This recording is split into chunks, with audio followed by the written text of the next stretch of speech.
All right, Morgan. I'm on page 168 with the Clark sisters, and I was about to go to bed, but I had to figure out why the police cars were in front of Cecile's house, so I couldn't stop reading. So we're gonna finish this. Page 168, the Clark sisters. We were only a few houses away when Vanetta said, "Hey!" I could feel Fern wanting to leap out, ready to call out, but I pushed her back and shushed them both. "What about their rights?" Vanetta said. "Yeah, we know about rights," Fern said. "Just shh," I said. My heart was pounding. "They're panthers. They're grown," I said, although I didn't think Cecile was truly a panther. "They know their rights." "But," I told Vanetta to be quiet. We were now coming up on the house, and all the patrol car lights flashing. Cecile was almost as tall as the policeman who walked her to a flashing patrol car. He bent slightly to tell her something. She said loudly, "Kids? I don't have no kids. They belong to the Clarks down the street." She wouldn't even look at us. We were now closer where the police could really see us. With my shoulders, arms, and legs exactly like hers, Vanetta's I don't care eyes exactly like hers, and Fern, a smaller version of Vanetta and me, I said, "She's not our mother. I'm Delphine Clark." "I'm Vanetta Clark." "I'm Fern Clark. And we live down the street, with Pa and Big Ma." "Yeah, down the street in a blue stucco house." "Not with this lady," I said. "Not with her. Surely don't."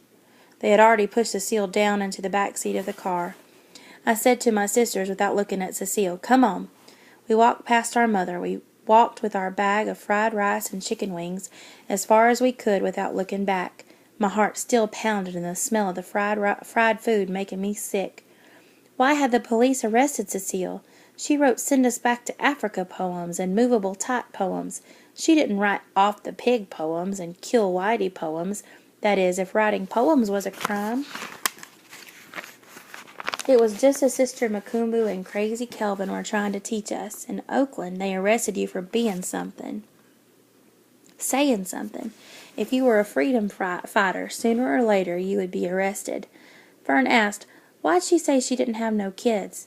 "She had to," I said. "Why?" "They would have taken us away, split us up, and put us in juvie or something." Fern said, "I don't want to go to juvie." Vanetta said, "She sure said it really easy. Kids? I don't have no kids." It was like she said, "Cooties? I don't have no cooties." I reminded her, "And we said we were the Clarks real quick, real easy."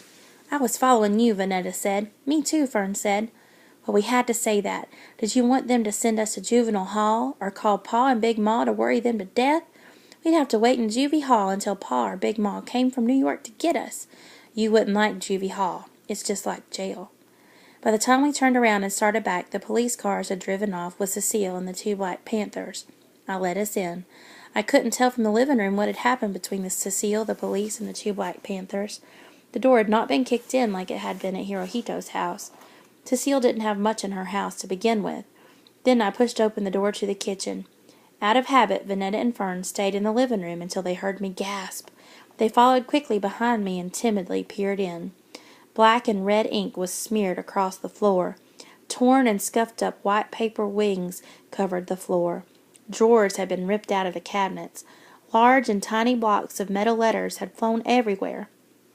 Blocks of metal E's, S's, A's, and T's. Paper, ink everywhere. The printing machine toppled over. Rollers knocked out. Legs from my second-hand stool cracked and split off from the wooden seat. All we could do was take it in. Vanetta and Fern were seeing the inside of the kitchen, Cecile's workplace, for the first time.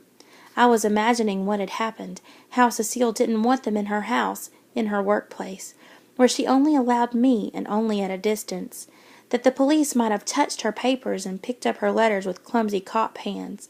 Cecile might have gone crazy like I knew she could have, instead of saying, "I'm a citizen and I have rights."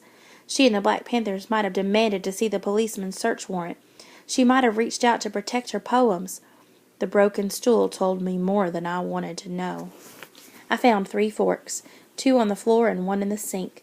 I washed them along with 3 plates, and we went back out to the living room. Vanetta spread Cecile's tablecloth, and we sat down to eat. I said the blessing, asking God to protect Cecile while she was under arrest, and then we ate. Mean Lady Ming had thrown in 2 extra chicken wings, and that was good because we were hungry. Hungry, shook up, and tired.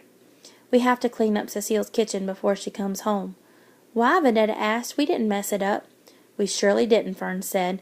We're cleaning the kitchen just because. Because, they said together, because it should look right when Cecile comes home tomorrow. I expected a lot of lip from Vanetta with Fern on her side.